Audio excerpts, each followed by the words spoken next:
Hello students, welcome in Porwal ma'am class. और बच्चे कैसे हैं आप? अच्छे होंगे, अच्छे रहने भी चाहिए। तो आज के इस वीडियो में हम लेकर आए हैं आपका 9th क्लास का चैप्टर सुमित्रा नंदन पंत द्वारा जो राइट किया हुआ है ग्रामश्री, इसके बारे में यहाँ पे पढ़ेंगे। तो चैप्टर को रीड करने से पहले हम थोड़ा सुमित्रा जी के बारे में यहाँ पर पढ़ लेते हैं कि जो सुमित्रा नंदन पंत जी थे, इनको कुशल शिल्पी माना जाता था। शिल्पी का मीन होता है जो आकार देने वाला हो, बनाने वाला हो, रचना करने वाला हो। तो यानी शब्दों की इतने अच्छे से मतलब बोला जाए रचना करते थे, शब्दों का निर्माण करते थे। एक कुशल शिल्पी बोला जाता था इन्हें। अच्छा, इनका जो जन्म है अल्मोड़ा के जिले में कौसानी नामक गांव में हुआ था।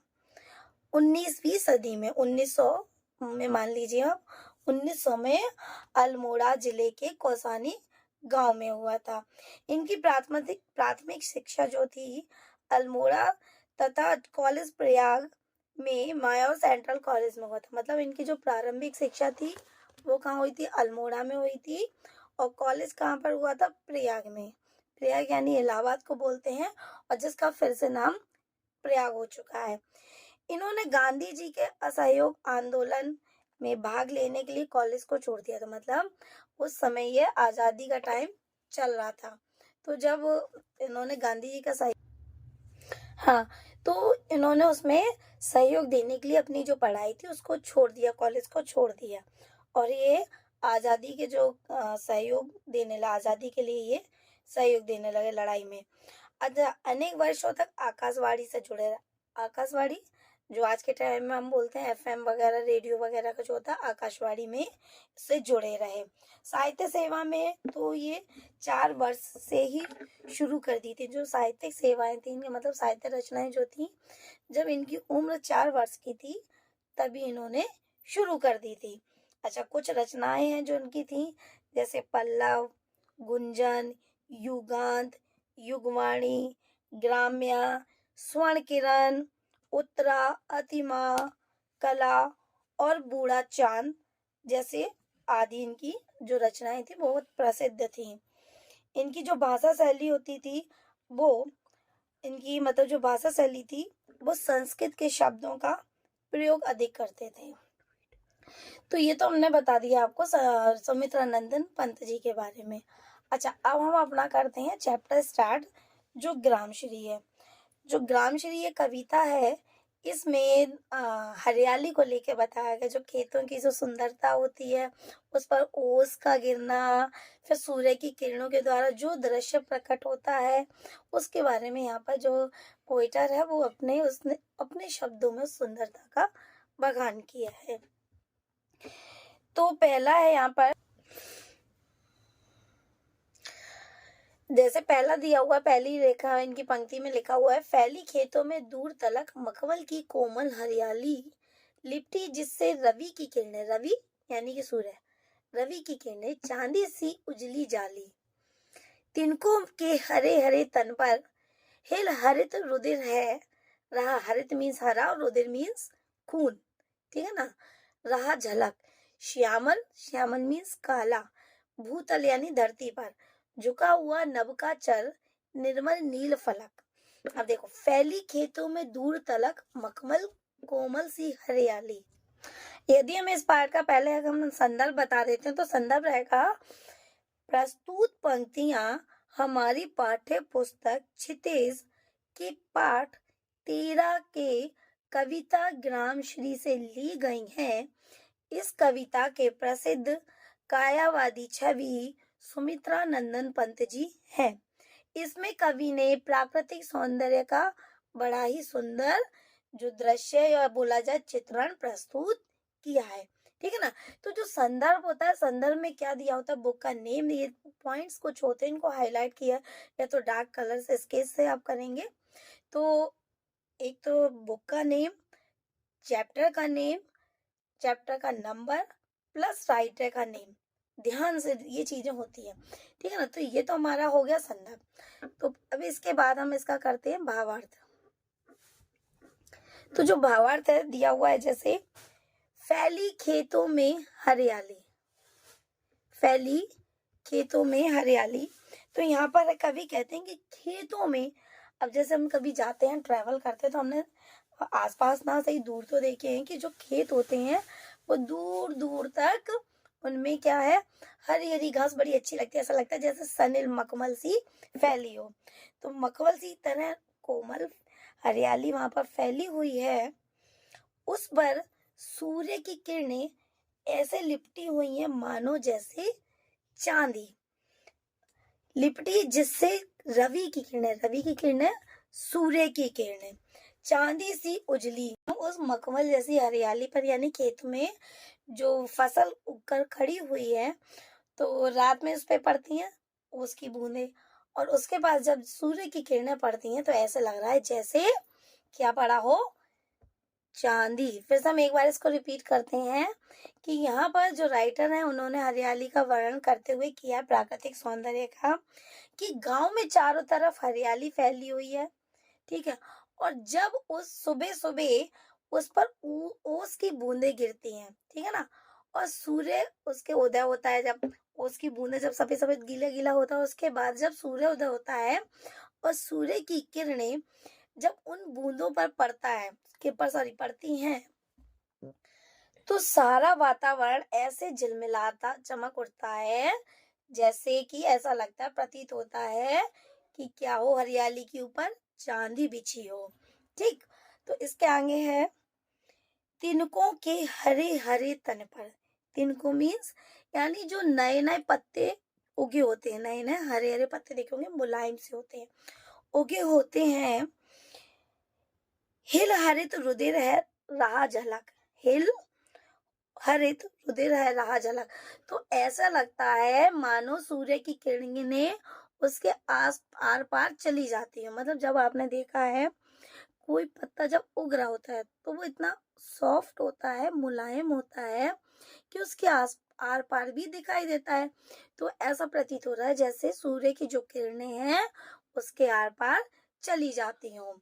और श्यामल भूतल पर ढका हुआ झुका हुआ नभ का चिर निर्मल नील फलक, और उनके अंदर स्थित ऐसा लग रहा है कि जो उनका हल्का सा जो हरा रंग दिखाई दे रहा है, तो ऐसा लग रहा है जैसे कि वो हरे रंग का क्या हो, खून हो, रक्त उनका दौड़ रहा हो। जब हम दूर से किसी वातावरण को निहारने लगते हैं तो हमें ऐसा लगता है कि नीले रंग का जो आकाश है वो झुककर खेतों में अपना आंचल बिछा रहा हो। मतलब यहाँ कवि ने ये मनोरम चित्रण यहाँ पर प्रस्तुत किया है कि मतलब वो जो जो चीजें यहाँ महसूस कर रहे हैं तो उन्होंने इसमें अपना वो दर्शाया। मतलब जो पोएटर है यहाँ पर सुमित्रा नंदन पंत जी, उन्होंने क्या बोला है कि यहाँ हरियाली ऐसे लग रही है जैसे उस सुंदर हरियाली की उस मखमल की चादर पर सूर्य की किरणें चांदी के समान है, और नए नए पत्तों के आर पार सूर्य की किरणें जा रही हैं, और जो हरा रंग है वो हरे रक्त के समान लग रहा है। उसके बाद कहा है कि और ऐसा प्रतीत होता है जैसे जो आसमान है वो उस हरियाली पर अपना आंचल बिछा रहा हो। ठीक, अब हम अपना पढ़ते हैं यहाँ पर दूसरा।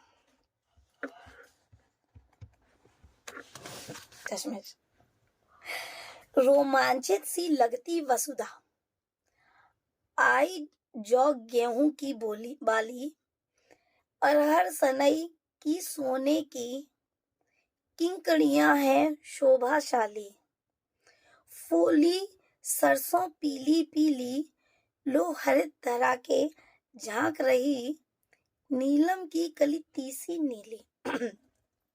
यहाँ पर देखिए जो कवि यहाँ क्या कहना चाहते हैं, इसमें भी अच्छा हम बता दें तो जो कवि का मतलब कोई सा भी आ जाए संदर्भ क्या रहेगा, सेम रहेगा, संदर्भ चेंज नहीं होता क्योंकि राइटर भी वही है, चैप्टर वही है, बस पंक्तियां चेंज हो जाती है।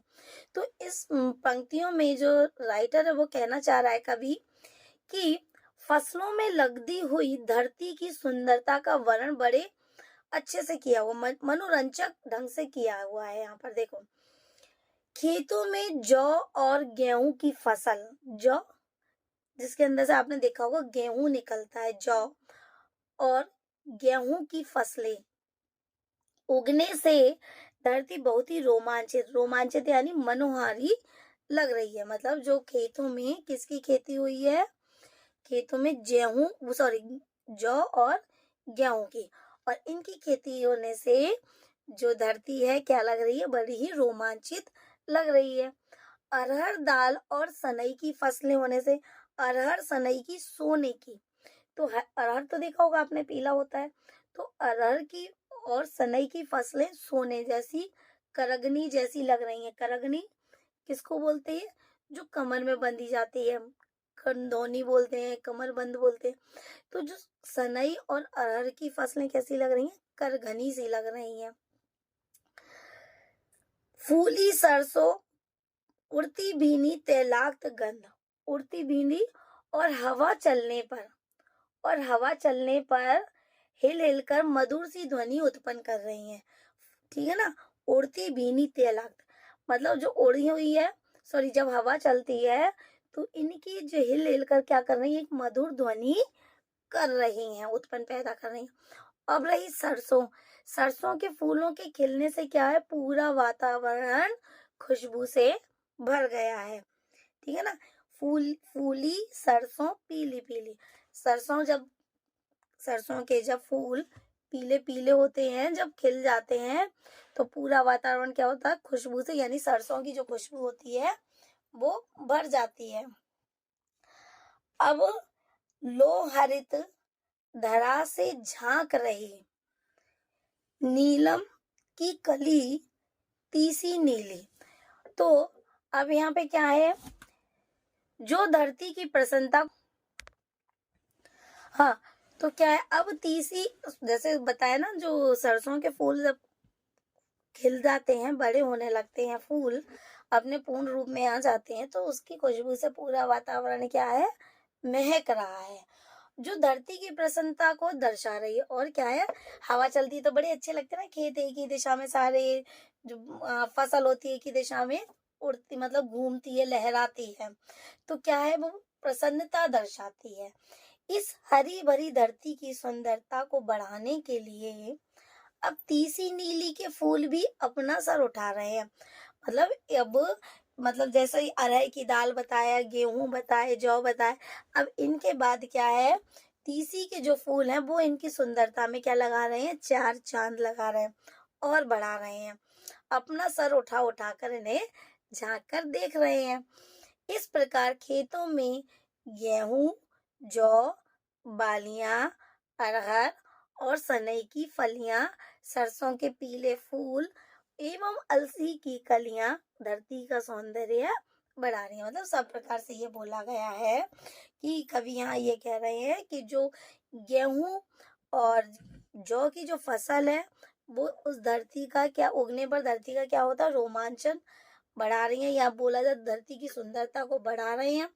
उस पर जो अरहर और सनई की दाल है वो कैसे लग रही हैं, करघनी यानी कमर बंद जैसी लग रही है, कमर बंधी हुई हो, और हवा चलने पर ये फसलें क्या करती हैं, मधुर मधुर ध्वनियां उत्पन्न करती हैं।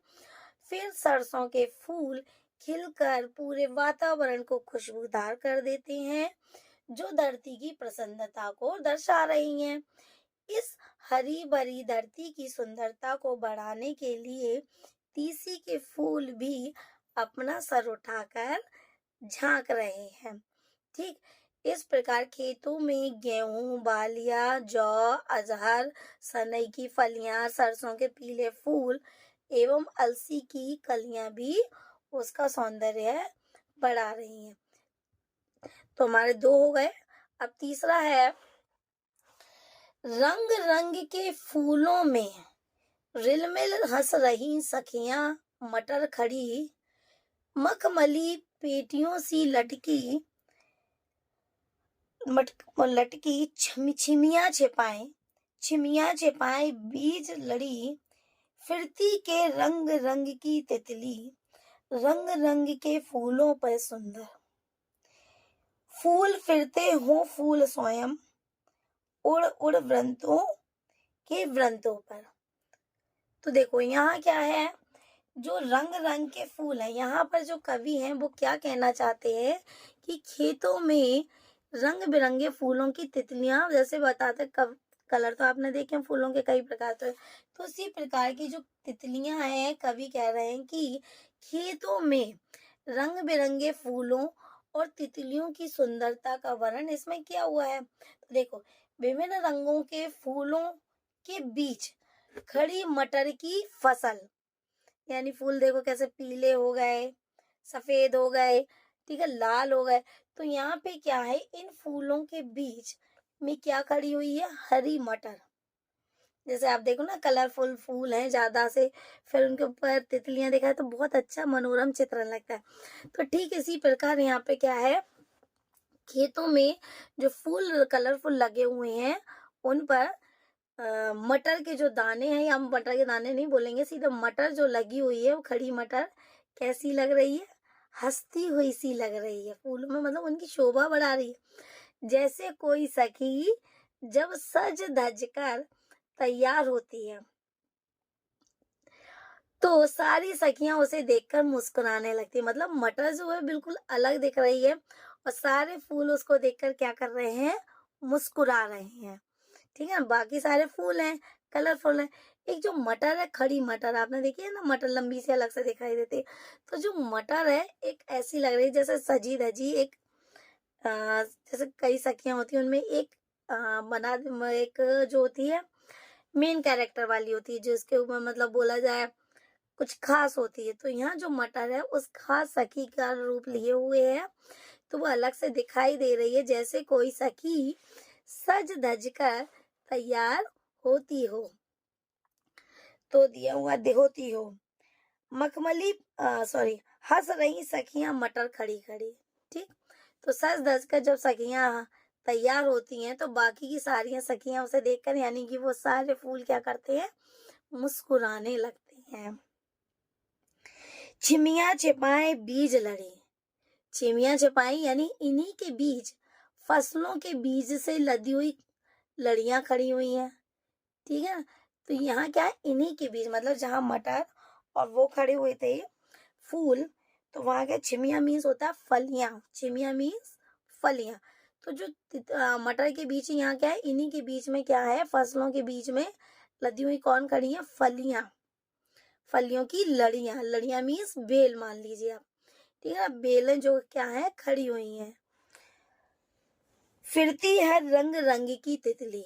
अब इन सब के बीच कई तरह की रंग बिरंगी तितलियों एक फूल से दूसरे फूल और उड़कर इधर उधर जा रही हैं। मतलब ये दृश्य जो बताया गया है कि ये फलियां भी खड़ी हुई हैं, मटर हैं, रंग बिरंगे फूल हैं, तो इन पर क्या है, तितलियां भी मंडरा रही हैं, जो कि एक फूल से दूसरे फूल और दूसरे फूल से तीसरे फूल, इनमें सब में क्या कर रही हैं, वो उड़ रही हैं।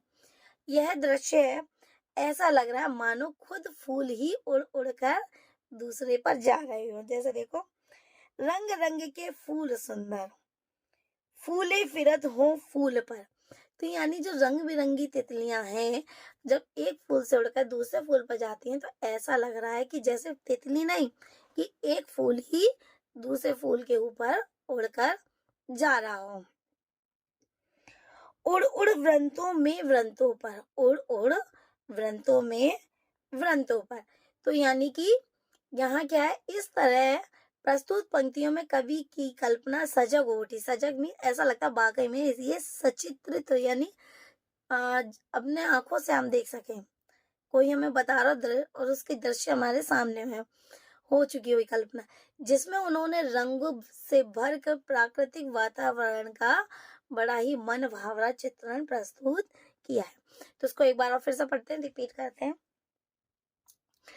देखो जो ग्राम श्री जी हैं, वो इसमें बोला गया है कि श्री जी द्वारा कि जो खेतों में रंग बिरंगे फूलों पर जैसे प्रकार तितलियां बैठकर उनकी सुंदरता बढ़ाते हैं, ठीक इसी प्रकार जो रंग बिरंगे फूल यहाँ पर हैं उनके बीच में खड़ी मटर इतनी सुशोभित हो रही है, इतनी अच्छी लग रही है, जैसे कोई सखी सज धज कर तैयार होकर वहां खड़ी हो और बाकी की जो सखी सारी सखियां हैं उसे देखकर क्या कर रही हैं, मुस्कुरा रही हैं। इन्हीं के बीच में फसलों में उनसे लगी हुई क्या है, फलियां, लड़ियां मान लीजिए फलियां, इन सब के बीच में एक तरह की तितली, मतलब बीच में कई तरह की तितलियां, रंग बिरंगी तितलियां आती हैं, वो एक फूल से दूसरे फूल पे जा रही हैं, तो ऐसा लग रहा है कि वो तितलियां नहीं है, वो खुद फूल ही एक फूल से दूसरे फूल पर जा रहे हैं। तो ये चित्रण बहुत अच्छा लग रहा है। यह दृश्य ऐसा लगा मानो एक फूल दूसरे फूल पर जा रहा हो। इस तरह कवि ने यहाँ पर इन पंक्तियों में जो चित्रण प्रस्तुत किया है, उनमें एक तरीके से सजगता रख दी है। ऐसा लग रहा है सचित्र चित्र ना, हम खुद उन्हें अपनी आंखों से देख रहे हैं। तो इतना मन भावन यहाँ पर चित्रण प्रस्तुत किया है। अब हम यहाँ पे करते हैं अपना चौथा है, अब रजत स्वर्ण मंजरियां से लद गई आम्र तरु की डाली, झर रहे ढाक पीपल के दल, हो उठी कोकिला मतवाली, महके कटहल मुकुलित जामुन, जंगल में जरबेरी झूली, फूले आड़ू नींबू दाड़िम, आलू गोभी बैगन मूली। तो यहाँ पर क्या है, कवि जो है इस कविता में बताना चाहते हैं कि वसंत ऋतु के बारे में बताया गया। इन पंक्तियों में जो कवि है क्या बता रहे हैं, वसंत ऋतु के बारे में यहाँ पर सुंदर वर्णन किया गया। तो पहली लाइन है, रजत स्वर्ण मंजरियां से लद गई आम्र तरु की डाली। कहना चाहते हैं कि आम के पेड़ों की जो डालियां हैं, सुनहरी और चांदी रंग की आम की बौर से लद चुकी हैं। बौर मीन्स कलियां, छोटे छोटे, मतलब आम आने हो गए हैं शुरू, कैरी बोलते हैं उन्हें, इसलिए। तो जैसे, तो यहाँ पर जो कवि हैं वो ये कहना चाहते हैं कि आम के पेड़ों पर छोटी उनकी डालियों पर सुनहरी और चांदी जैसी रंग वाली आम की बोरियां आनी शुरू हो चुकी हैं। झर रहे ढाक पीपल के डाल, और पतझड़ के कारण ढाक और पीपल के पेड़ की पत्तियां, यानी जो पतझड़ का मौसम है, यानी बसंत में क्या होता है, जो पुराने पत्ते होते हैं वो झड़ जाते हैं और नए पत्ते ग्रोथ करते हैं। तो पतझड़ के कारण पतझड़ के कारण ढाक और पीपल के पत्तों की जो पत्तियां हैं वो झड़ रही हैं और नई पत्तियां आ रही हैं। हो उठी कोकिल मतवाली, कोकिल यानी कि कोयल, और इन सब के कारण जो क्या है, कोयल क्या है, मतवाली हो चुकी है। तो कोयल के लिए ये समय क्या होता है, बहुत सुहावना होता है। तो इस समय में आपको कोयल के कूकने की आवाज बहुत सुनाई देगी। तो मतवाली होकर वो क्या सुना रही है, अपना मधुर संगीत। ठीक, महके कटहल मुकुलित जामुन, जंगल में जरबेरी झूली। तो क्या है, पूरे वातावरण में कटहल महक को महसूस किया जा रहा है, यानी पूरे वातावरण में कटहल की महक को, यानी कटहल जो एक सब्जी होती है, इसमें बीज होते हैं, तो उसकी जो सुगंध है, महक है, क्या है, पूरे वातावरण में फैली हुई है और उसको अच्छे से महसूस किया जा सकता है। जंगल में जरबेरी झूली, और आधे पके कच्चे जामुनों को देखते हुए, ठीक है ना, आधे पके कच्चे जामुनों को देखते हुए जो जरबेरी पेड़ों से लद चुकी है, ठीक है ना, खेतों में कई तरह के फल सब्जियां उग चुकी हैं, और जो जरबेरी है जरबेरी बेरों से लद चुकी है, यानी जो बेरों के पेड़ होते हैं, देखा होगा, वो भी क्या है, बेरों से लद चुके होते। फूले आड़ू नींबू दाड़िम, आलू गोभी बैगन मूली, और खेतों में कई तरह के फल सब्जियां उग चुकी हैं, जैसे आड़ू, नींबू, अनार, आलू, गोभी, बैगन, मूली आदि। ठीक है, तो जो आड़ू नींबू आपने जानते हैं किसे कहते हैं, आड़ू, जो बोला जाए मीठा आलू होता है एक तरीके से। आड़ू, अनार, आलू, गोभी, बैगन आदि सब्जियां भी उग चुकी हैं। तो इसको एक बार और रिपीट करते हैं। इस वाली पंक्तियों में जो सुमित्रा नंदन जी हैं, कवि ने इस वसंत ऋतु के बारे में बताया है कि आम के पेड़ों पर जो बोला जाए पेड़ की डालियां कैरियों के फूलों से लद चुकी हैं, यानी आम की जो कलियां होती हैं उनसे लद चुकी हैं। और पतझड़ के मौसम के कारण की ढाक और पीपल के पत्ते झड़ रहे हैं, उन पर नए पत्ते उग रहे हैं। और ये मौसम कोयल को बहुत ही मतवाला सुहावना लग रहा है, इसलिए वो अपनी मधुर आवाज में पूरे वातावरण को क्या कर रही है, संगीत सुना रही है। और कटहल की सुगंध पूरे वातावरण में महसूस की जा सकती है। आधे पके कच्चे जामुन तो देखते ही बनते हैं। झरबेरी से बेर लदे हुए हैं। खेतों में कई तरह की फसलें तैयार हो चुकी हैं, जैसे आड़ू, नींबू, अनार, आलू, गोभी, बैंगन आदि। तो स्टूडेंट्स, आज का चैप्टर हम यहीं फिनिश करते हैं। कैसा लगा chapter? Please students like and subscribe जरूर कीजिए, अगर नहीं किया हो तो जरूर कर दीजिएगा। कमेंट्स देते रहिए। ओके स्टूडेंट्स, अपने नए वीडियो में नए चैप्टर के साथ फिर आपसे मिलेंगे। Take care.